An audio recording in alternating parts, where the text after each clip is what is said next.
এই গভর্নর ইরানকে কি বলেছে একটু দেখো। এখানে বলছে 48 ঘন্টার মধ্যে যদি ইরান হরমুজ প্রণালী যদি না খুলে দেয় তাহলে বিদ্যুৎ কেন্দ্রগুলো আমরা গুড়িয়ে দেব।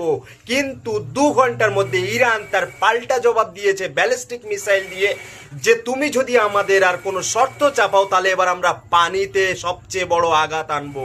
যেই পানিগুলো সৌদি আরব, ওমান, কাতার, দুবাই, কুয়েত 90% তো ভরসা করে, 90% ভরসা করে পানির ওপরে।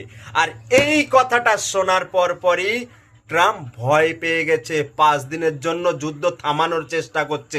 এই গভর্নর এখন পাকিস্তানে এসছে আর এসে বলছে তোমরাই বিচার করো, যে তোমাদের যে আমাদের যে শর্তগুলো তোমাদের হাতে তুলে দিচ্ছি, পাকিস্তানের হাতে তুলে দিয়েছে। পাকিস্তান কি করেছে, ইরানের হাতে আবার শর্তগুলো তুলে দিয়েছে। কিন্তু ইরান তার পাল্টা জবাব দিয়েছে যে আমাদের যত ক্ষতি হয়েছে তার ক্ষতিপূরণ করতে হবে, কিন্তু মানতে রাজি নেই ট্রাম্প। আরে ভাই, দুঃখ হচ্ছে, হাসিও পাচ্ছে, কষ্টও লাগতেছে। অবশেষে ভিডিওটা বিদ্যুতের গতিতে শেয়ার করে দিবেন প্রিয় বন্ধুরা, আর কমেন্ট বক্সে লিখে যাবেন ইনশাআল্লাহ লব্বাইক ইয়া খাম নাই, লব্বাইক ইয়া মুস্তফা খাম নাই, লব্বাইক ইরান।